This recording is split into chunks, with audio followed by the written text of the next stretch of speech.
Inflation. Why everything feels more expensive. What is inflation? Inflation is the general rise in prices over time, meaning your money buys less than it used to. At its core, inflation reflects a decrease in purchasing power. You spend more for the same product or service. A $50 grocery run in 20 might get you half as much in 24. It's not just stuff got more expensive, it's that each dollar is worth less. A little inflation, around 2% annually, is normal and even healthy in a growing economy. But when inflation rises too fast, it hurts consumers, especially those whose incomes don't keep pace. What causes inflation? Inflation doesn't come from a single source. It's the result of several overlapping forces. Between 20 and 24, we saw a rare combination of these drivers all hitting at once. Demand pull inflation. This happens when demand outpaces supply. In 2021, stimulus checks, low interest rates, and pent-up savings led to a surge in consumer spending. People wanted to buy more: homes, electronics, cars, but supply couldn't keep up. Result: prices were pulled up by consumer demand. Cost push inflation. Prices rise because the cost to make or transport goods goes up. Supply chain disruptions slowed down manufacturing. Raw material and shipping costs rose sharply. Energy prices surged due to global shocks, like the war in Ukraine. When businesses face higher input costs, they pass them on to consumers. Monetary expansion, aka money printing. When governments inject large amounts of money into the economy, stimulus programs increase the money supply. If supply doesn't grow in step, more money chases the same goods. This pushes prices up, even if demand stays constant. Real-life impact.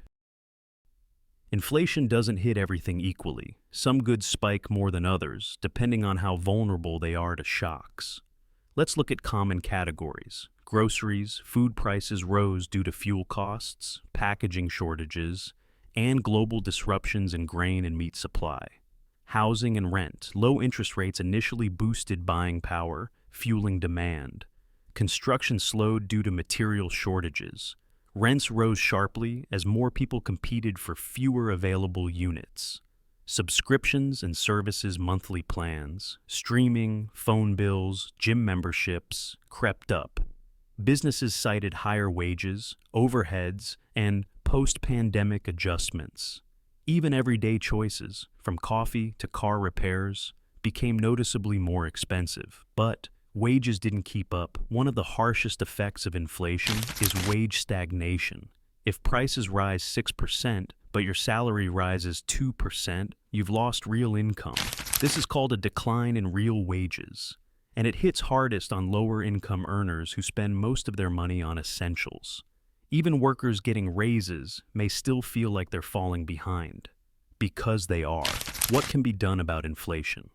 Central banks raise interest rates. This is the main tool to fight inflation. Higher rates equals borrowing gets more expensive. That reduces demand across the economy. Fewer loans, less spending.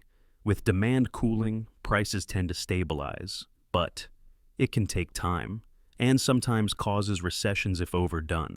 Structural fixes, long-term. Improve supply chains. Boost energy independence to shield from global price shocks.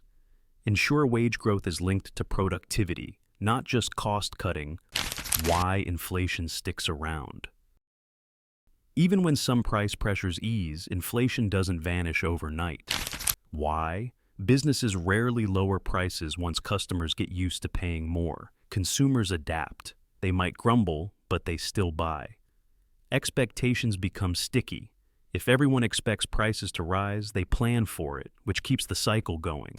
This is called inflation inertia, and it's why prices don't just go back to normal. And even when demand cools, inflation can be slow to unwind. That's why everything feels more expensive now, not just because it is, but because your dollar doesn't go as far as it used to.